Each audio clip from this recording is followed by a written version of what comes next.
পাক্কা ১ সপ্তাহ না খেয়ে বসে থাকার পরেই বিয়েবাড়িটায় যাওয়ার মতন কন্ডিশন আমার আর ছিল না। যাই হোক, রাধে রাধে কী হয়েছিল জানতে হলে দেখতে হবে আমার পুরো ব্লগটা।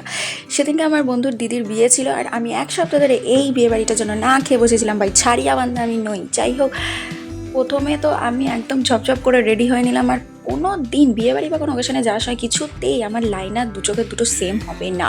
কিন্তু তাও কি আমি ছাড়বো না? আমি ছাড়িয়া বান্ধা নই। আমি আমার হাঁ করে আই শ্যাডো করার স্কেল দিয়ে সুন্দর করে সেজে নিয়েছিলাম একদম ঝিঙ্কু মামনির মতন, যাতে কিছু মানুষ আমাকে দেখে বুঝতেই না পারে যে আমার মেন মোটিভটা কী। গিফট ফিফট আমার পরের কথা, ওগুলো আমি পরে বলবো। আমি যেই না সেজে রেডি হয়ে বেরোতে যাচ্ছি, তেড়ে জোর বৃষ্টি এলো। টানা ২ ঘন্টা ধরে বৃষ্টি। ভগবানও চায় না যে আমি একটু খেয়ে বাঁচি, একটু খেতেই তো ভালোবাসি ভাই। যাই হোক, তাও কি আমি ছাড়বো? 9:30টার সময় হলেও আমি বেরিয়ে গেছি, 10টার সময় পৌঁছেছি বিয়ে বাড়ি। কিছুতেই তারা ঢুকতে দেবে না।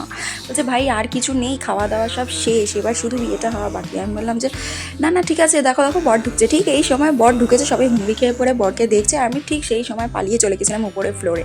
আরে আমি তো জানি আমার মেন মোটিভটা কি, গিফট ফিফট পরের কথা। যাই হোক, আমাকে সব রকম খাবারই দিয়েছিল, তোমাদেরকে বিশ্লেষণে আর বলতে চাইছি না, দেখে নাও। আর এই করতে করতে রাত্রির 1:30 বেজে গেছিলো। যদি আজকে আমাকে বাবা বাড়িতে ঢুকতে হয়, দেখা হবে নেক্সট ব্লগ।